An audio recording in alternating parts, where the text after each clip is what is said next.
আজকের গল্পের নাম অচেনা মেয়েটার প্রেম। রাত তখন প্রায় 8:30। শহরের বাস স্ট্যান্ডে বৃষ্টি পড়ছে ঝুমঝুম করে। সবাই একে একে চলে গেছে। শুধু একটি ছেলে, রুদ্র, ছাতা ছাড়া ভিজে দাঁড়িয়ে আছে। ঠিক তখনই একটা মেয়ে এসে তার পাশে দাঁড়ালো। মেয়েটির হাতে একটি ছাতা। সে মুচকি হেসে বলল, আপনি চাইলে ছাতাটা দুজনে শেয়ার করতে পারি। রুদ্র একটু অবাক হয়ে বলল, আপনি তো আমাকে চেনেন না। মেয়েটি হেসে উত্তর দিল, সব মানুষকে চিনেই ভালোবাসতে হয় না, কখনো কখনো ভালো মানুষ চিনতে এক মুহূর্তই যথেষ্ট। সেদিন তারা একই ছাতার নিচে অনেকটা পথ হাঁটল। গল্প করতে করতে জানতে পারল মেয়েটির নাম নীলা। এরপর থেকে প্রতিদিন একই সময়ে একই বাস স্ট্যান্ডে তাদের দেখা হতে লাগলো। ধীরে ধীরে বন্ধুত্ব প্রেমে বদলে গেল।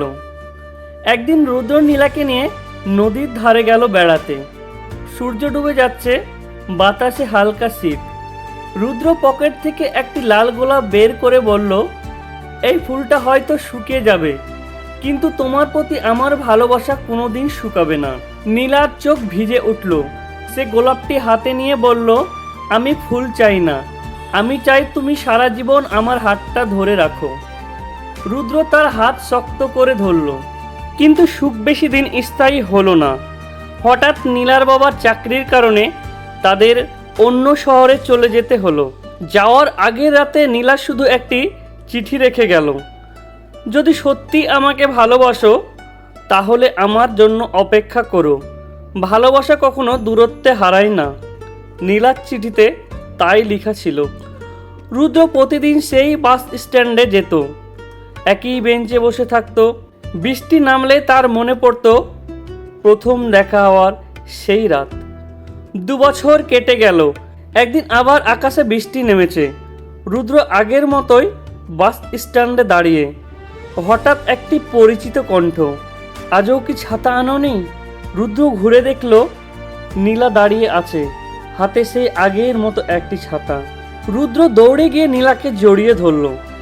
নীলা হাসতে হাসতে বলল, আমি বলেছিলাম না, সত্যিকারের ভালোবাসা কখনো হারিয়ে যায় না। কয়েক মাস পরে তাদের বিয়ে হলো। বিয়ের রাতে রুদ্র নীলাকে বলল, সেদিন তুমি যদি আমাকে ছাতার নিচে জায়গা না দিতে, তাহলে হয়তো আজও আমি একাই ভিজতাম। নীলা মুচকি হেসে উত্তর দিল, সেদিন আমি শুধু তোমাকে বৃষ্টির হাত থেকে বাঁচাইনি, আমার সারা জীবনের মানুষটাকেও খুঁজে পেয়েছিলাম। দুজন একে অপরের হাত শক্ত করে ধরল। বাইরে আবার বৃষ্টি পড়ছিল, কিন্তু এবার সেই বৃষ্টি ছিল তাদের ভালোবাসার সবচেয়ে সুন্দর সাক্ষী। গল্পটি যদি ভালো লাগে তো আমার এই ছোট্ট চ্যানেলটিকে সাবস্ক্রাইব করে আমার পাশে থাকবেন।